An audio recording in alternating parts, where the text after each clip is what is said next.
In the world of business, there's a silent language that speaks volumes about success or failure.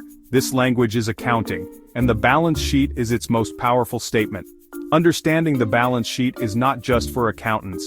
It's for anyone who wants to build wealth, invest wisely, or simply understand the financial health of a company. Many people shy away from financial statements. They seem complex and intimidating. But I'm here to tell you, don't be afraid. Just like learning any new language, it takes a little time and effort. But the rewards are well worth it. The balance sheet is like a snapshot of a company's financial position at a specific point in time. It tells you what a company owns, assets, what it owes, liabilities, and what's left over for the owners, equity. This simple equation, assets equals liabilities plus equity, is the foundation of accounting. Learning to read a balance sheet is like gaining X-ray vision into a company's financial health. It empowers you to make informed decisions about your investments, your business, and your financial future. So, let's dive in and unlock the secrets of this powerful financial statement. Imagine you're about to buy a used car. You wouldn't just hand over your hard-earned money without checking under the hood, would you? The same principle applies to investing in a business or even managing your own. The balance sheet is your window into the financial engine room of a company. The balance sheet is divided into two sides, assets on the left and liabilities and equity on the right. Think of assets as what the company owns, its resources and what it is owed.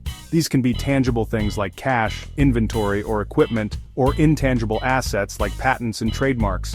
Liabilities represent the company's obligations to others, what it owes.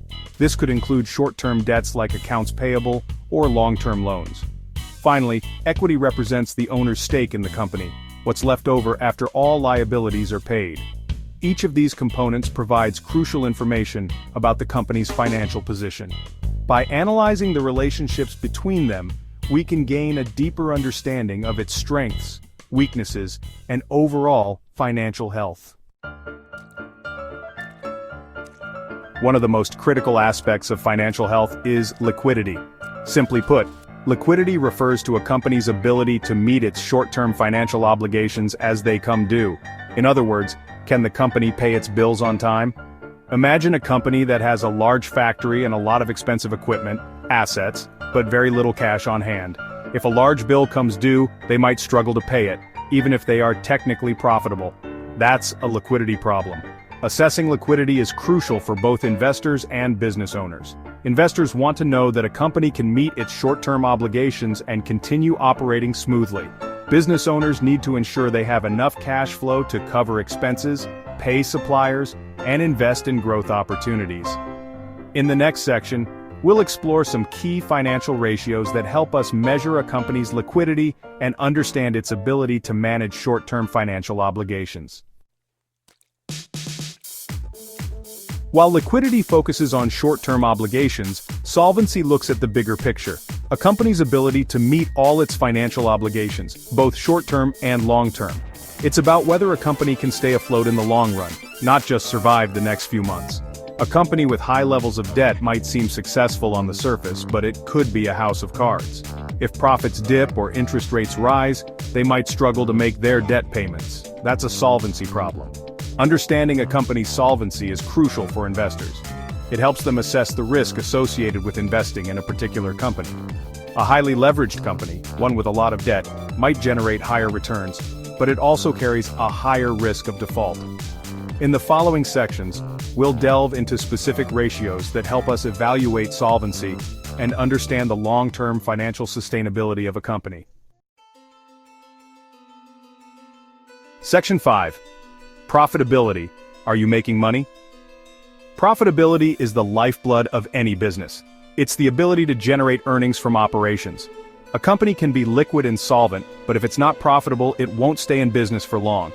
There are many different ways to measure profitability, but they all boil down to one fundamental question. Is the company making more money than it spends? Investors look for companies with a track record of profitability and the potential for future earnings growth. For business owners, profitability is essential for reinvestment, expansion, and ultimately, achieving financial success. In the upcoming sections, we'll explore how analyzing the balance sheet, in conjunction with the income statement, can provide insights into a company's profitability and its ability to generate sustainable earnings. Section 6. Ratio Analysis, Unveiling the Hidden Truths. The balance sheet is more than just a collection of numbers. By calculating and analyzing specific financial ratios, we can unlock hidden truths about a company's financial health. These ratios provide insights into liquidity, solvency, profitability, and efficiency, key aspects of a company's overall performance. Let's look at some important ratios. Current ratio.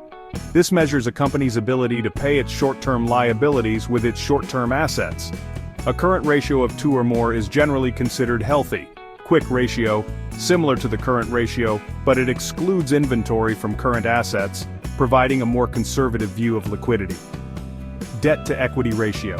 This indicates the proportion of debt used to finance assets. A high debt-to-equity ratio suggests higher financial risk. Working capital. This is the difference between current assets and current liabilities. Positive working capital is crucial for day-to-day operations. Solvency ratio. This measures a company's ability to meet its long-term debt obligations. A higher solvency ratio indicates better long-term financial health. Days Sales Outstanding, DSO. This measures the average number of days it takes a company to collect payment after a sale. A shorter DSO is generally preferable. By comparing these ratios to industry benchmarks and tracking them over time, we can gain valuable insights into a company's financial strengths and weaknesses. Section 7. A case study. Unveiling the financial health of Style Central. Let's put our knowledge into practice with a fictional company example. Meet Style Central, a trendy clothing retailer. We'll analyze some key ratios from their balance sheet to understand their financial health.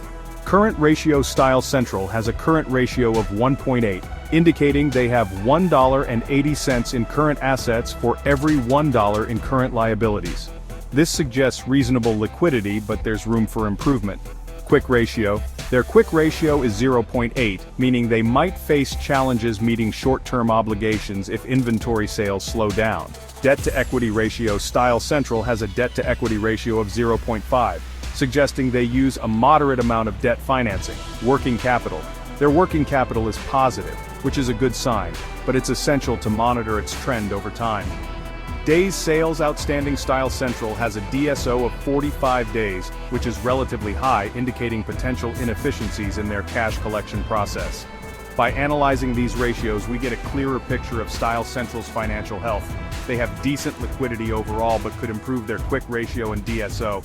Their moderate debt-to-equity ratio suggests manageable financial risk. Section 8. The power of knowing, making informed decisions. Understanding the balance sheet and the insights it provides is empowering. It allows you to make informed decisions about your investments, your business, and your financial future. For investors, analyzing balance sheets helps you identify financially sound companies, assess risk, and make investment decisions aligned with your financial goals.